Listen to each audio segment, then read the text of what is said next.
Chafin, Scott Phillips, and Brandon Novicki. All right, we're here on a special exceptions hearing. Why don't we proceed? Thank you, Your Honor. So again, these are special exceptions brought by defendants Rule 72 LLC, Jason Adam Jones and Tim Pound.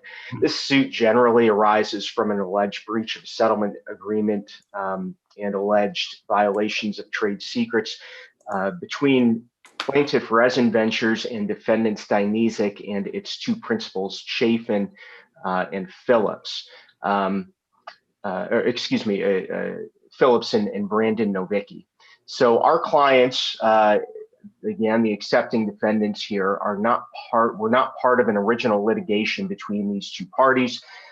They were not party to a settlement agreement that happened between those parties that again is alleged to have been breached. We haven't seen that settlement agreement. We do not know what's in it. And our understanding is that plaintiff is not willing to provide that as part of discovery. Before we get into those issues, we wanted to make sure that the causes of action were pleaded properly, and we don't believe that they are, at least with respect to these three accepting defendants.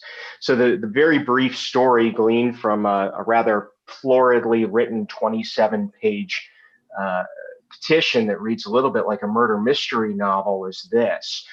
Resin Ventures is suing Dynesic and its two principals for violations of the settlement agreement and violations of trade secrets that were agreed to thereunder. Now, in its live petition, Resin Ventures bring claims against Dynesic, its principals, and then also brings claims against a company called Pact Enterprise, LLC. That Pact is partially owned by Brandon Novicki, who was one of the participants in the original lawsuit and apparently knows what is in that settlement agreement. Now, what Resin Ventures is alleging is that Pact Enterprise has been used to market products that use the trade secrets that were allegedly violated. We don't think that those are terribly well-founded claims, but ultimately we believe that they're properly pleaded. The problem, however, arises when plaintiff then proceeds to allege conspiracy against the other two principals of Pact Enterprise, namely Rule 72 LLC and Tim Pound, as well as the sole owner and member of Rule 72 LLC, who's Mr. Jones. What page of the petition are you accepting? This is the plaintiff's verified original petition, an application for temporary restraining order. What page should I be looking at? No, Your Honor, I'm sorry. It's the second amended petition. I believe Okay. it's the live one today. Yeah, filed in December, Judge. Second amendment. Okay, thank you. And so if we look down, essentially paragraph 50, I think it's the closest it comes from 50 through about paragraph maybe 53. And there's a conspiracy alleged to manufacture the sale of clear epoxy resin to implement this unlawful scheme. Phillips and Novicki enlisted two of Novicki's friends, Pound and Jones, to activate and create companies. And I see, maybe where he's going, but that's not an allegation against our clients. That's an allegation against Phillips and Novicki. In order to violate trade secrets, there needs to be knowledge, and there is no knowledge whatsoever that is alleged here. There's no knowledge that that these defendants, Pound and Jones, and sort of by proxy Rule 72, had any idea of what they were doing in the event that they actually did these things. What they are alleging here, what Resin Ventures is alleging, is legitimate conduct unless there's more, which isn't alleged. And that's the problem here, is we don't know. I mean, simply creating a company is not a tortious act insofar as I know. And the fact that they were recruited to do this without knowledge is not an indicator or is not an allegation of wrongful conduct. All right, response. Good morning, Your Honor. This is Stuart Reynolds for the plaintiff. It seems to me that Mr. Tarnitsky has defeated his own motion by reference to the complaint. which Your Honor has up on the screen, we allege very specifically dates, times, and events that fit right into the allegations that plaintiff made in the first 49 paragraphs of the petition. They created a website. They created an LLC where Mr. Pound and Mr. Jones and Mr. Novicki are members of the LLC. And Mr. Jones created Rule 72 LLC, which is the registered agent for PACT. Interesting name, PACT, which sounds like an agreement or something. But we have very specific allegations. But to the point of special exceptions, Your Honor, this is really in the nature of a general demurrer, because special exceptions have to be pointed out by paragraph and the specific defect alleged with particularity. And vague, indefinite statements or statements like this does not state a cause of action are not sufficient to identify a defect. The defendant must list specific elements of causes of action that are missing if that's his allegation. But I really don't hear Mr. Charnitsky challenging the allegations. We have, and just to clarify the facts, Your Honor, Mr. Novicki was not a party to the prior lawsuit, was not a party to the settlement agreement. And we have a cause of action against Mr. Novicki and these Austin defendants, as I call them, for tortious interference with contract, theft of trade secrets, and conspiracy. So we have not only alleged specific facts, the timing of which implicates these accepting defendants, but we have alleged causes of action that embrace them. So Mr. Charnitsky's special exceptions are defective on their face.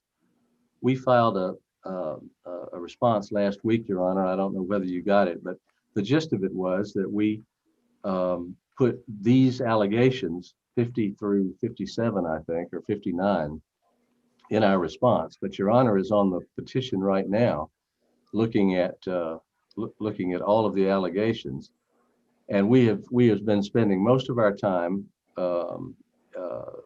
in discovery with the Dallas-based defendants, but the Austin defendants were brought in because of these connections and because of these companies they set up, and because of their activity that we have alleged that is basically implementation of the conspiracy and the interference with contract and the theft of trade secrets that we have alleged.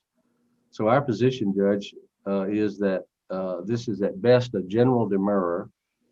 The special exceptions are deficient in form and substance, and we would ask that they be overruled. Response? Your Honor, I would say we have certainly very specifically alleged that there is not tortious conduct, or we've pleaded that there is not tortious conduct pleaded here. We have shown that, and to Mr. Reynolds, I would say I can't point to a specific paragraph where something that never happened, right? Now, again, looking at this, and if you look at the substance of this petition, the only conduct alleged against the individual defendants is that they created a corporate entity, and that is it. And everything else is done by the entity itself. And we have acknowledged that, again, we don't believe that the case against Pact Enterprise is particularly strong, but it is properly pleaded. But on the one hand, Mr. Reynolds is saying, well, let me just ask Mr. Reynolds, where in the petition does it specify what exactly the individual defendants did wrong? Because I see in the conclusion there's talk about Dynesic and XMED, but where does it talk about exactly what the individual defendants did wrong and how that's tied to the causes of action? Well, Your Honor, they don't contest Pact Enterprises as a proper defendant, so they understand what the cause of action is. And Okay. a corporate entity can only act through its individuals. And Mr. Novicki, Mr. Pound, and Mr. Jones have implemented this activity, which directly is involved in the conspiracy and the tortious interference, we say. And Mr. Charnitsky's points about we didn't do it, or we think the claim is weak, are matters for different motions, not Well, but this is I guess 51 and 52 is where you talk about what Novicki did, right? I mean, all it says is they formed a company. What was wrongful about that? Okay, let me just do this. I'm going to go ahead and grant this special exception. You need to replead as to any claims, any causes of action as to the individual defendants. Your Honor, may I ask instead that you give me time for discovery? We have focused on the Dallas defendants since we filed the lawsuit, and we really haven't taken a lot of discovery. One of the options Your Honor has is to grant me sufficient time to take some discovery. And if it turns out that Mr. Charnitsky is correct, then so be it. Your Honor, we would object to that. The point of discovery is to follow the pleadings, not to put the cart before the horse here. Well, Yeah, he's essentially asking for carte blanche with respect to discovery, and we don't feel that's proper at all. yeah, I tend to agree. You just need to specify what exactly you claim these individual defendants did and why they're individually liable. There's just nothing here that I can see. So, how does 2 weeks sound to replead? 30 days, if Your Honor would grant that. I don't know when is this case set for trial? January of 2022. What do you think? Your Honor, we asked for 15 days. I mean, this case has been pending for 6 months against our clients. It seems as though plaintiff ought to know by this point what exactly they are alleging. Frankly, we feel this was brought prematurely against our clients, the individual clients. They don't really know what they were alleging against them, but they're trying to bully people out of doing business with primary plaintiffs. All right, so go ahead. You're going to be ordered to replead within 21 days. Please, defense counsel, go ahead and, plaintiff's counsel, responding counsel, go ahead and prepare an order on this. On the order, make sure that it says at the beginning on May 17, 2021, the court consider the following motion or whatever. Don't just put on this day. E-file that order as well as email my court coordinator, Rhonda Pinson. Okay? I'm sorry, Your Honor, did you put that burden on me or Mr. Charnitsky? Mr. Charnitsky. Okay. Yes, Your Honor. Okay. Thank you so much, guys. You guys be safe. Thank you, Judge. I have to tell you that I'm pretty concerned for you. When you were screen sharing, your AOL had over 14,800 emails, and it went up. Just during this conference, it went up. So yeah, that's my life. Well, good luck with that. Thanks. Thanks, Judge. Thank you, Your you Honor. guys be safe. Your Honor, could I jump back in for a second? What'd you say? Your Honor, I was able to get defense counsel on the phone on the Roe case. Yeah, what's going on? They indicated the check went into the mail May 12th, so last week. And I'd asked him to join the meeting, and he said he would. He just hasn't jumped on yet, doesn't look like. Okay, so why don't we do this? Is opposing counsel here on the Roe versus Hanmi food case? It would be Daniel Rowland we'd be looking for. Oh yeah, I saw him join. Mr. Rowland, are you there? All right, I'll just, Mr. Rowland, I'm gonna just give you guys 14 days to get this taken care of. Does that work? That would be fine with us, Judge. All right, thank you. Have a good Thanks, day. Okay, our next case is DC 2017950. B&B Barton Investments versus Kenneth Paul Washington. Anyone here on that case? Yes, Your Honor. Jeremy Brown here for Carlisle Title. Yes, Your Honor. Robin Hunter. Okay, And Jeffrey Yates on behalf of BA Barton Investments, Inc., or LLC.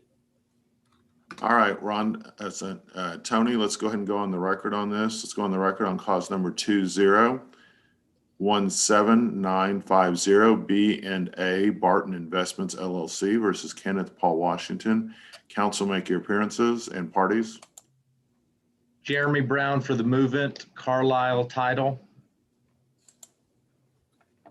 Jeffrey Yates for the plaintiff, B.A. Barton Investments, LLC. Your Honor, my name is Robin Hunter. I'm the defendant and I'm also a counter plaintiff. Okay. All right, let's go ahead and we have a motion to dismiss today. Let's go ahead and proceed. Yes, Your Honor. This is really a title dispute concerning a property located at 1243 Whitaker Avenue in Dallas, Texas. This property was owned by Ollie Mae Allen until her death in 2018. Ollie Mae's only son is Kenneth Paul Washington, who is a defendant in this case. Sometime around May of 2020 of last year, Mr. Washington enters into a contract to sell the property to plaintiff B&A Barton Investments. And that transaction closes on June 6th, 2020. The transaction closed in reliance on an affidavit of heirship that Mr. Washington executed with two corroborating witnesses that said Miss Allen died without a will and that he was her only child. 4 days after the transaction closed, Miss Hunter apparently learned that the property had been sold to B&A Barton and reached out to Barton's principal and also to Carlisle Title. Miss Hunter, around that time, also presented a will of Miss Allen, and under that will, it gives the personal representative of Miss Allen's estate 2 years to sell the property, with the proceeds being divided among 4 different people, 1/4 of the share going to Mr. Washington. Apparently, Ms. Hunter includes an email that Barton said that it would cancel the sale, or the sale was canceled, or something to that effect. But ultimately, the sale was not canceled due to a lack of cooperation from Mr. Washington. B&A filed this lawsuit, Your Honor, as a plaintiff, basically as a title dispute case. Ms. Hunter as the representative of the estate, although I'm not sure if she's been formally appointed yet, but presumably under the will she will be, and then the other parties in the transaction.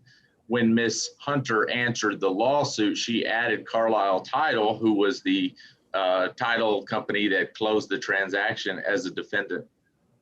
And it's hard to glean the causes of action that Ms. Hunter has alleged against Carlisle, but as best can be gleaned with a liberal interpretation of a pro se petition, she seems to be alleging that Carlisle Title can be held liable for not following the court procedures for a determination of heirship proceeding. That's kind of that. I'm guessing that's kind of the nature of the claim that comes in paragraph 41 of her counterclaim. Well, this claim fails as a matter of law because an escrow officer, title agent, does not owe any duties to any third parties in the transaction. You've probably come across plenty of cases involving escrow officers, but they have it's a very limited fiduciary duty, and those duties are only owed to the parties to the transaction. And even to the parties to the transaction, an escrow officer has no duty to explain the legal effects of any of the documents that are being executed at closing. The escrow officer's duties are limited to properly receiving and dispersing the proceeds from the funds, ensuring the documents are properly recorded. So that knocks out that's, again, I'm not sure exactly what claim I mean, normally, you know, if Ms. Hunter was represented, I would just say it doesn't state a claim, doesn't provide fair notice, but presuming that the court is going to very liberally construe that, that's, it fails anyway under whatever title of the claim, because escrow agent just has no duty to parties to the transaction. Then in paragraph 42, Ms. Hunter alleges that Carlisle Title disregarded the will and the falsity of the affidavit of heirship. And this fails just factually, Your Honor, because there's no allegation that Carlisle Title knew anything about the affidavit not being correct, or that there was actually a will from Ms. Allen before the transaction closed. All of the allegations that Ms. Hunter makes in the counterclaim and then the response that she's filed start on June 10th, 2020, and the transaction had already closed and funded on June 6th, 4 days before. And so, you know, there's really, after the transaction has closed, there is no ability for Carlisle Title to unilaterally rescind the transaction. It just simply doesn't have the power to do that.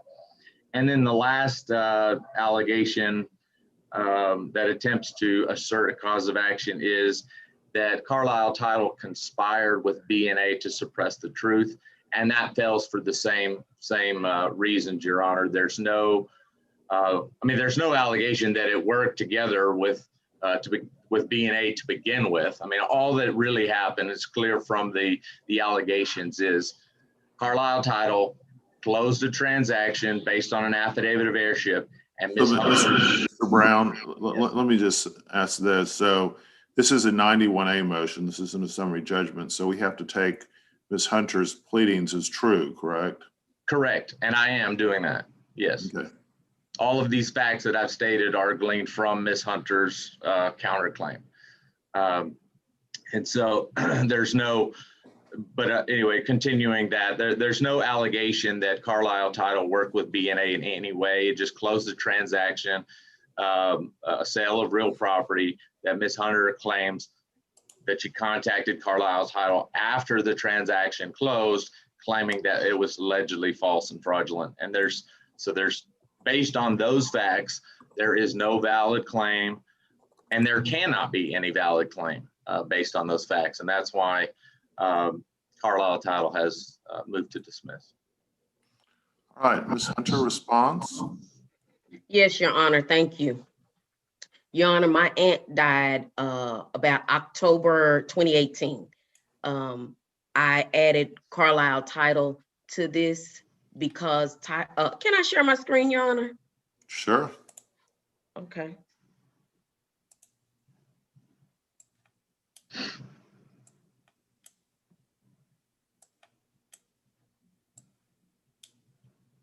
You gave me control? Yeah, you can share your screen. Okay. Here we go.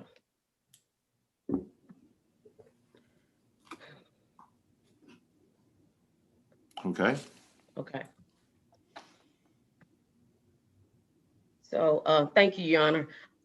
So the reason why I filed this counterclaim against Carlisle Title was because they did a real estate fraud transaction.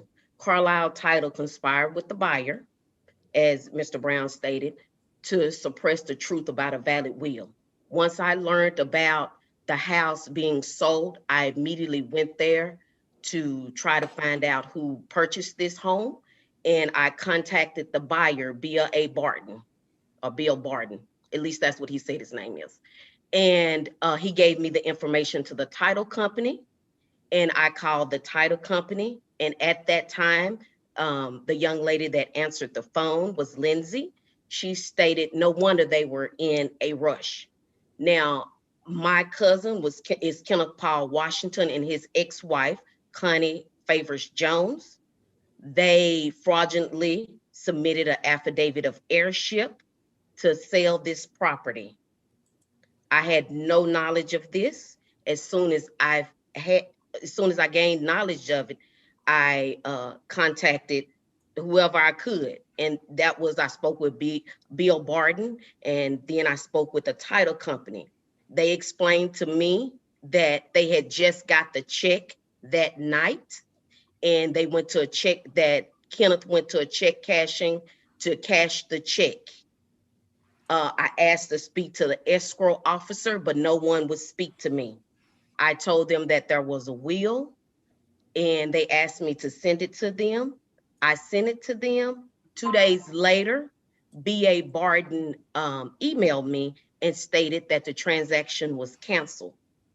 Now, with Carlisle Title, they submitted fraudulent documents and or deed to Dallas County Records. And it goes really beyond Carlisle Title, because this has been a lot of attorneys that's been involved in this transaction and the sale of this property. Let me see, what else can I tell you, Your Honor? But they all conspired to commit fraud, which they did. My aunt has not been deceased for years, so they continue to make accusations that I haven't probated the will. I have 4 years to probate the will. Okay, did you have anything else, Ms. Hunter? Let me see, did I cover everything? Well, no, Your Honor. Also, Carlisle Title, when my cousin went, I guess when he sold this home through Carlisle Title, they also created a loan for him for the house.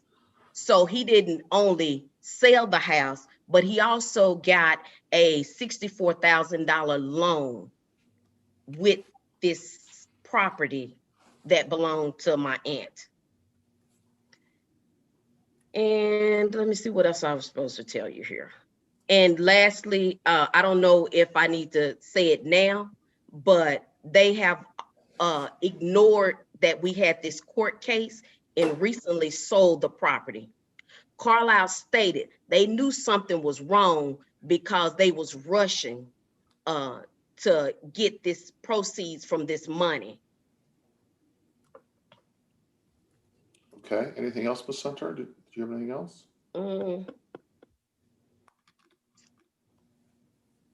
I think that's it for right now, Your Honor. Okay, response? Yeah, Your Honor, thank you. This is a title dispute. So through this motion to dismiss, no one is, Miss Hunter and the other heirs are not going to be left without a remedy. The remedy here is a trespass to try title lawsuit.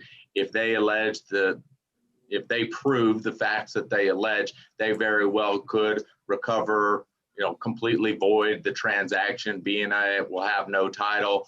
The title will still be held in Miss Allen's estate, but there is no valid claim against the title company in this situation. As far as title company didn't make any false statement, there's no allegation that it did in order to close the transaction.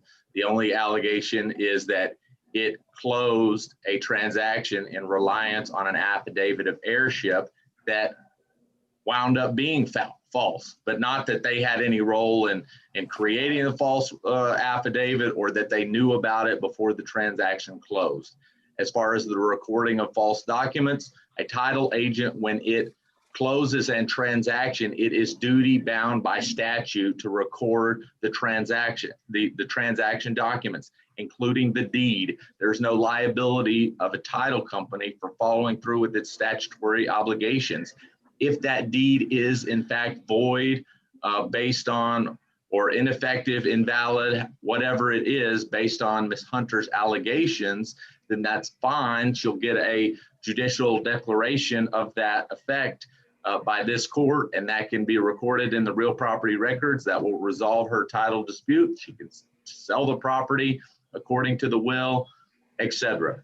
So that's all fine and good. She has plenty of recourse in this court, or potentially maybe in the probate court. She's since filed a probate proceeding, but she has no recourse against Carlisle Title based on any of the allegations that she's asserted, including the response. If you're gonna liberally construe the response as some kind of an amended pleading. Nothing, I mean, she adds this fraud in a real estate transaction, but that doesn't change anything that she's alleged in the petition. All right, I'm going to take this under advisement, and we'll get you a decision as soon as we can. I am not going to award any type of attorney's fees. It's discretionary now, so we don't need to have any testimony on that. And we withdrew the request anyway. Okay. Figuring that was the case. All right, guys, you guys be safe, okay? And we'll get you a decision. Judge Hoffman, so Yes, what happened? What did you just say? So I'm so sorry. So I'm going to take this under advisement, which means I'm going to do a little bit of research on this and make a decision within the next 3 weeks. Okay, Judge, because I'm under the impression that the transaction was not done until July. So they gave the title company ample time to stop the sale. Okay. Thank you for sharing that. I appreciate it. And Your Honor, just to that point, so if you are going to look at it, that the B&A did file the executed documents in its pleadings, and I believe Ms. Hunter, filed the deed of trust, and they show the execution date of the 6th. All right. Thank you so much, guys. Your You guys Honor, are one last excused. thing. I'm sorry, Judge Hoffman, excuse me. One Okay. last thing. This property just was recently sold, knowing that this is in a court case. Okay, I appreciate you telling me that, and that's something that may be relevant later on in the case. So, Okay. all right, thank you so much, guys. You guys Thank have a you, good Your day. Honor. Okay? Thank you, Your Honor. I was going to mention, Judge, on behalf of the plaintiff, we've got a pending motion for summary judgment that's set for 3 weeks. So if that makes any difference in your decision as far as timing on rendering it. I'll try to get you a decision on this before. It's on a separate topic, though, right? The summary judgment. Correct. All right, guys. Thank you so much. You guys be safe. Thank you. Thank you, Your Honor. All right. There's still some folks here, I think, from the dismissal docket. Ms. Portis, are you still there? Yes, sir. And Miss Greer, I don't know if she left. So what did you guys work out? She sent over the documents. I think the matter is settled. It's just a matter of getting those signed documents from her. Clearly, she's reached a settlement, and we just need to get something filed with the court. Can we just keep it on the docket for 30 days and we'll get a non-suit in? Remind me what the cause number on this case is. Yes, Your Honor. Cost number is DC 2007994. All right, we'll give you 30 days. Thank you, Your Honor. And Mr. Rowland, you keep on coming in and out of the Zoom. Are you there right now? Mr. Rowland, okay. All righty, let's get to the next case then.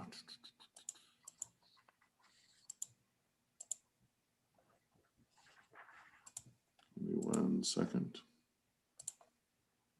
Is there anyone else here still on the dismissal docket?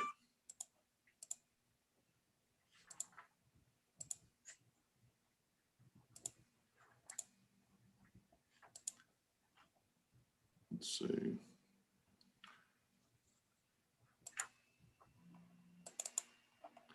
Our next case is a scheduling conference for, it's not quite 10 o'clock yet, so I'll give you guys a second and make sure no one else shows up. Mr. Rowland, are you there?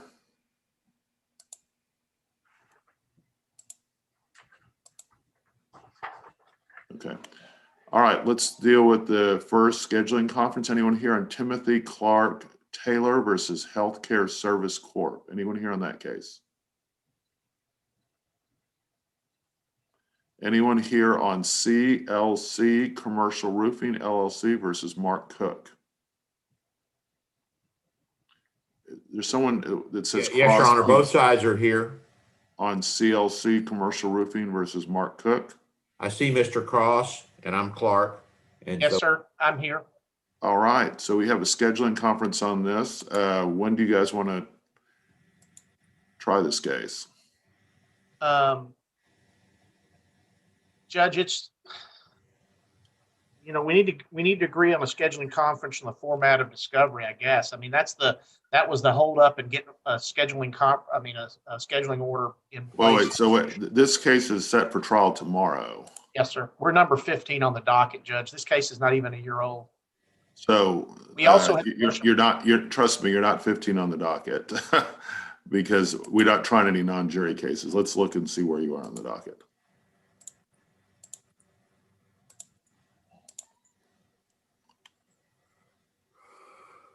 Okay, so this Jimenez case is going to go away. All the jury trials are going away. Yeah. So you're number 1 on the docket tomorrow, just FYI.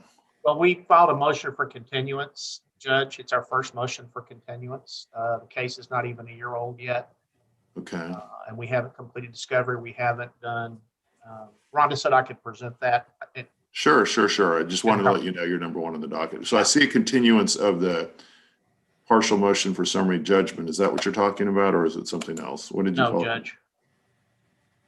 When did you file your continuance? 4/2.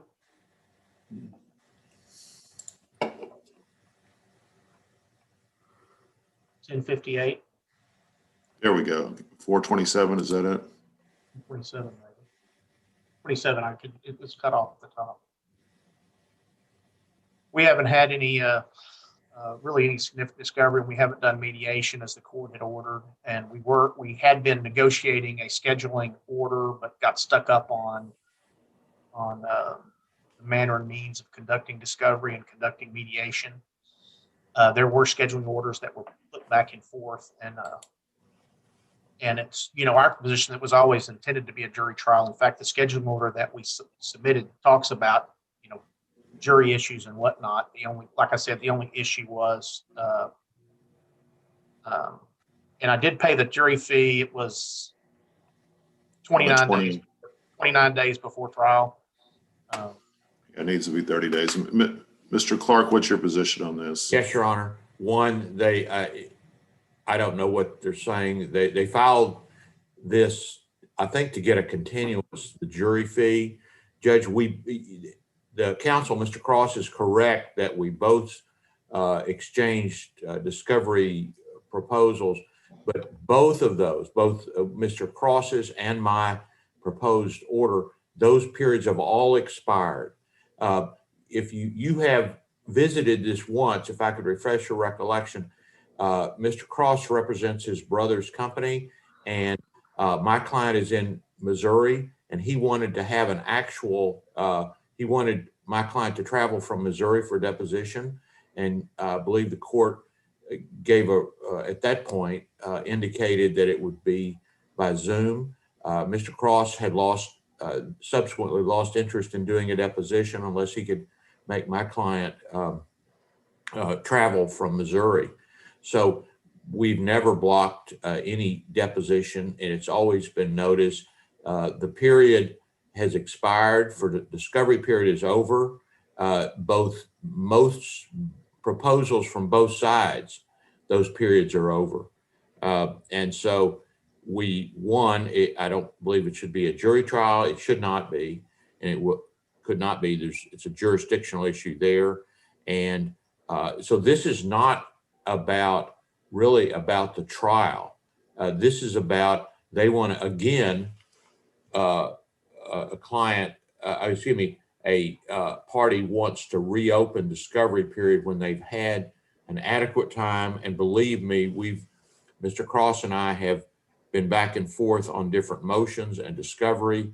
He's filed discovery motions in this. So this is not a sleeper that just sat back and nothing happened. And Mr. Cross has always been very active in this case. He's always been, if I can compliment him, wide awake on this case, and it's important. And my client is very. So, Mr. Clark, let me just ask: are you opposing the continuance, or are you? I am. Okay, so you're set for trial tomorrow. You have not mediated, though. No. We have not. All right. right. So, Judge, I'll take the blame on the scheduling order. I should have followed up with that when we couldn't reach an agreement. And your comments to us regarding deposition was, as long as Dallas County is under level red. Well, Dallas County is not under level red anymore. And so that the depositions would have to be by Zoom. And so the mediation would have to be by Zoom, which is a very ineffective way to mediate, with all due respect. And I had one with Lisa Sanji the other day on a USA case, and we both got off the mediation. So that was the most ineffective event that we'd ever participated in. And we didn't settle. So, and I'm not opposed to mediation. I've never been opposed to it. It may be a good way to resolve it, but that's kind of what happened early on. The court is going to require Zoom as long as we're under level red, which, like I said, they recently came on level red. I watch COVID every day because I do not agree with a lot of this, which I've expressed before. But Judge, if I can respond, I've had different response on mediation, and I think many cases have settled. We actually have the advantage that a lot of people that have a lot of trouble getting their clients to come in from out of state can do it. You can look at the other side right in the eye. It's much better. It has many more advantages than and it's. I know it may be new technology, and Mr. Cross and I have been around for a while, but people have to get used to this new technology, and it is just as good. You don't seldom in pre-pandemic would I shake the hand of the person when the settlement. Usually they're put in separate rooms, so it's not a deal where you meet at a table and you shake hands and you pat the guy on the back. There's no physical contact in mediation, and so I don't know what Mr. Cross. I am so sorry he's had a bad experience in one mediation, but I've had scores of them. I don't want to say hundreds since the pandemic, but I have scores of them, and it's just as likely to settle as not. I think the mediators have pushed this. I don't know. It's more. It could be more of a matter of the parties in that case that Mr. Cross was on, and having unrealized or expectations than the fact that Zoom wasn't working. I feel like to me it's no different. Yeah, I mean, I have a coat and tie on just like I would have if I was in your court, Judge. I don't think blaming Zoom is anything except it saves. Mr. Clark, you have two options here, and I'll tell you what your options are, and you can just decide. Either you guys are going to trial tomorrow, but you have to mediate this afternoon because you're required to mediate, or I'm going to continue this case. It's your choice. And who would we mediate? Somebody like Mr. I'm going to try to get someone from. I've been texting Ken Rubenstein over at Burden Mediations. I'm going to try to get somebody over there. I don't care at this point if it's in person or remote. It's if you guys can agree to be doing it in person, and it's okay with Rubenstein. If they have someone available, then you guys can do it in person. If you'd rather do it remotely, if either side wants to do it remotely, then it'll be remote. Judge, I'm available. However, I'm concerned. You're giving me two choices, and whichever one I take, I'm concerned. I think Cross is going to want the other one. Do I get to determine whether it's going to be this afternoon or we have a continuance? It's your choice. And then Mr. Cross takes the contrary position. Mr. Clark, it's your choice. Okay, I'd rather do it this afternoon and get it. So you understand that you will mediate this. You have to mediate this afternoon before you go to trial tomorrow. That's the real issue here. So what if there's no mediator available? I have never had Burden Mediations not have a mediator available, but if there's not, then I can guarantee you I can find a mediator. And Judge, I can't guarantee you my client's available. Okay. It's his brother, Judge. He'll do his brother will do what he says. I don't think he can read my brother's mind. I don't think he can read my brother's mind either. Nobody can read anybody's mind.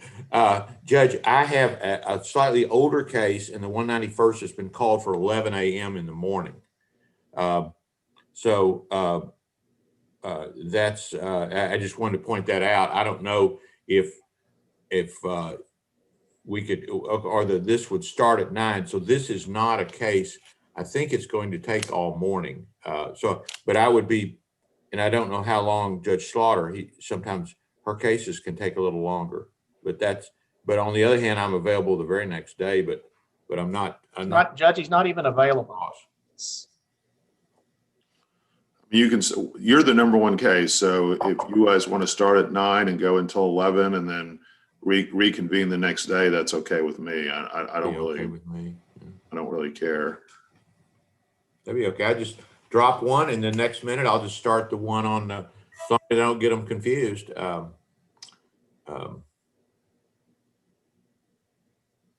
haven't checked the availability of my client, but I'm sure he'll do what I say. He'll just have to make the, I mean, obviously if it turns out he's in the hospital in a coma or something, then I would do an emergency, or if Mr.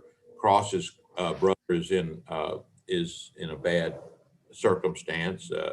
But I don't think either of us know that they're not available. Hey, Ken, sorry, we're in a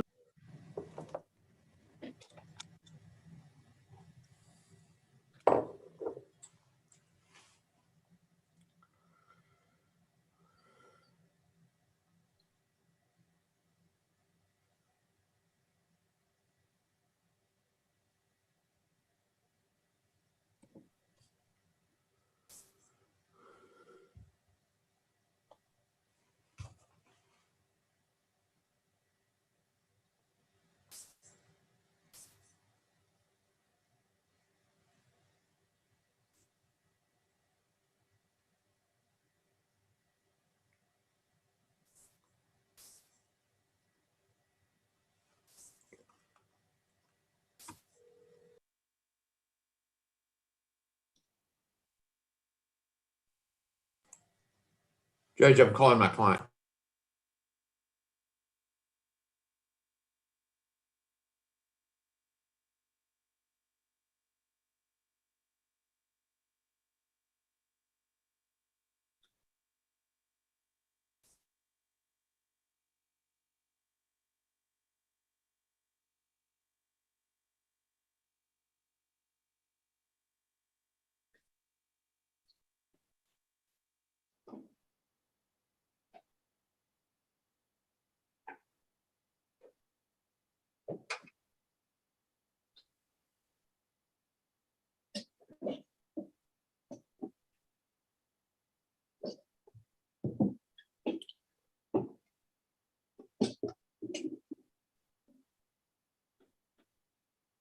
While they're doing that, Mr. Rowland, you keep coming in and out of the Zoom, so I wanted to talk to you.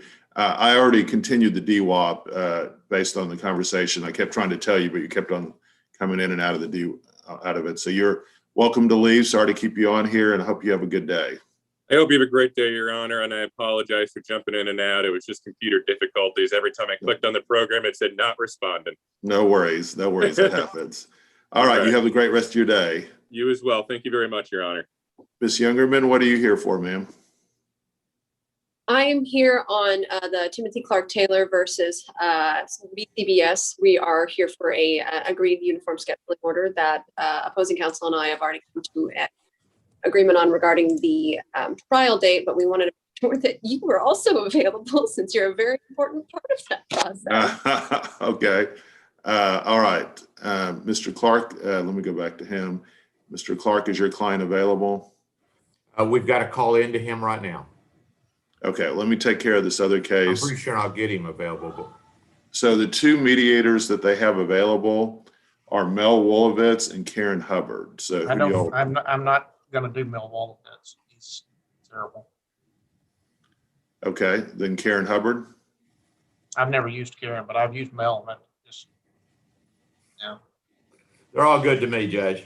Hold just a second. I've got my client on the phone. Can I get? Yeah, go ahead. Just a second.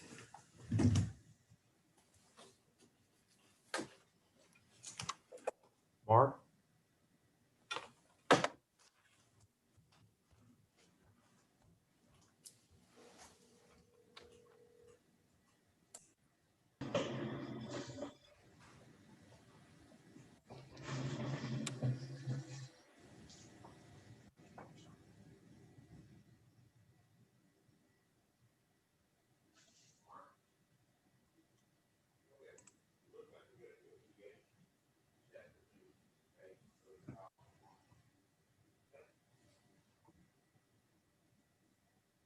Okay.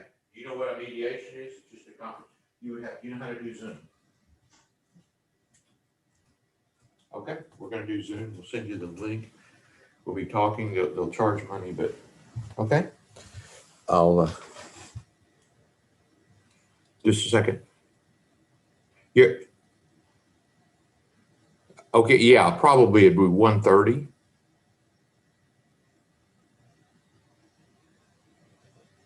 Mr. Cross, would 1:30 work? I don't know yet. Okay, 1:30, unless you hear different. Okay, Mr. Cross? I mean, excuse me, Mr. Cook? You there? Okay, and then trial in the morning if we don't settle at 9. Mr. Clark, Mr. Yes. Cross. So I talked to another person over at Burton. Okay. So he didn't want to use Mel Wolovitz, Mr. Cross. Karen Hubbard, Dana MacArthur, Brenda Damath, and possibly Jim Jordan are available. Do you guys have a preference between them? We're not sure about Jim Jordan, but we can verify if that's who you want to use. I think I've used Brenda before, but I don't recognize the other two names. Yeah, let's go Brenda then. Brenda work for everyone? It'll work for us. My client Is Brenda, Mr. Clark, did you want to do this in person or remote for the mediation? Well, my client's out of state. I told him it would be Zoom. Okay, that's fine. If Mr. Cross wants to go over to Burton, and actually, I guess I could go over to Burton too, but. No, I'm sorry. Brenda's only doing remote. So is that what you just said? Okay, so you guys are going to mediate this afternoon. What? I told my client perhaps 1:30. Yeah, let me give you the cause number on this case.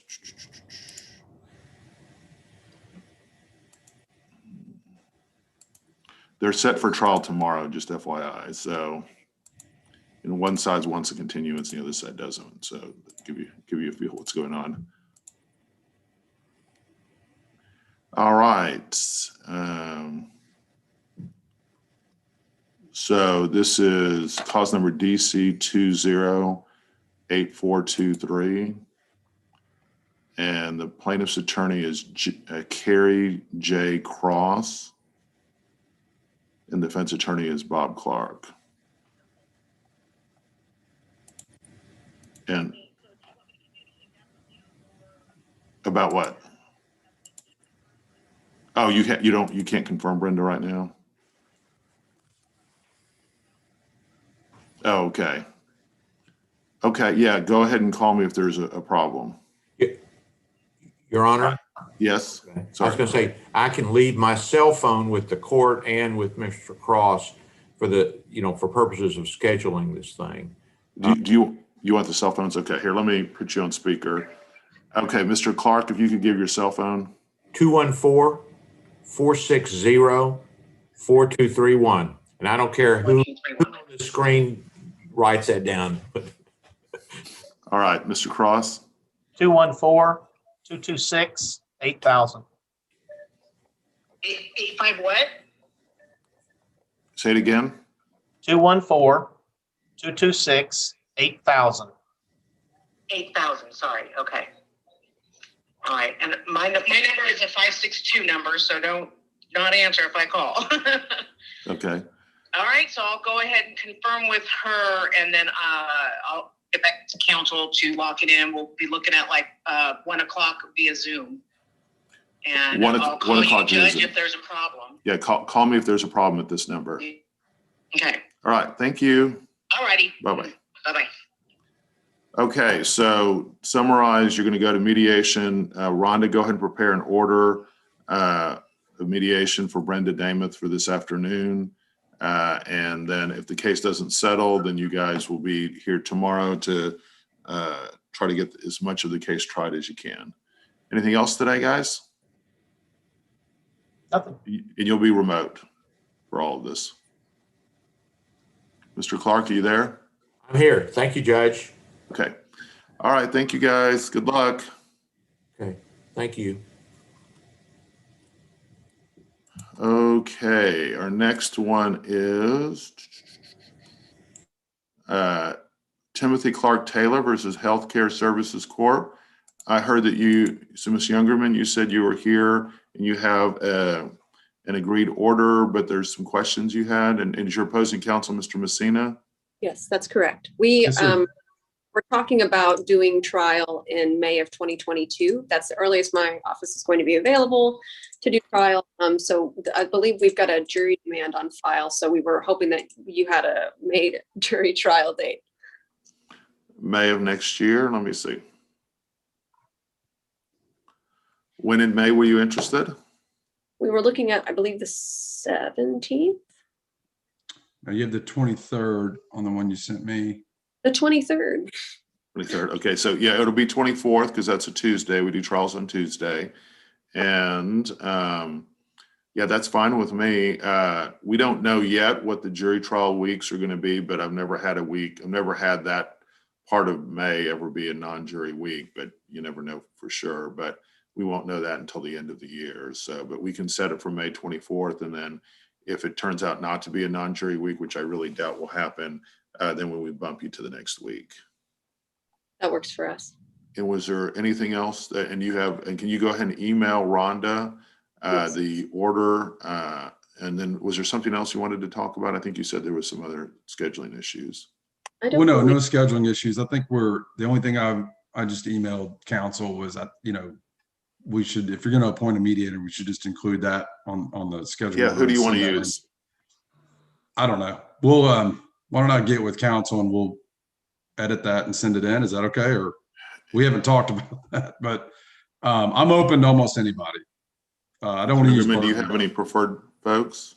I do not want to use Burden Mediations. That would be my only. You don't want to use anyone at Burden? No. Okay. Yeah, I'll who we would use on this kind of case just to make sure. So I don't have that list in front of me right now. Mark Gilbert, Eric Stock. Somebody. What kind of case is this? It's Tim Taylor, my client, is an insured on a healthcare insurance policy with Blue Cross, and he was in a personal injury. He was in a wreck. And then, so there was a subro issue. We paid subro, but then one of the underlying providers, which happened to end up being the Department of Treasury, is now basically reneged on the balance that they were accepting from Blue Cross. And so we can't do anything with them. So it's a breach of contract case with some interesting, little bit of nuances on breach of contract type stuff, but okay, it's a tough case. Interesting. All right. Well, hope you guys work it out. So is it a subro case then, or a breach of contract, or it's kind of has personal injury? My reading of it. Go ahead. Yeah.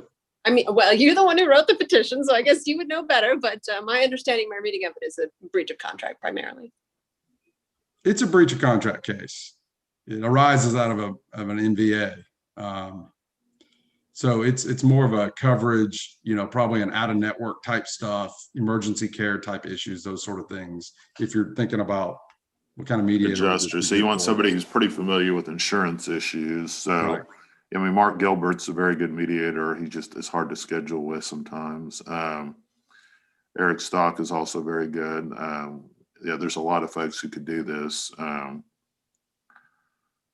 And you don't want to use any of the judges for this, like King Pfeiffer or Carl Ginsburg or. Actually, I think Judge Pfeiffer would be good for it. That'd be fine by me. Is he at Burden?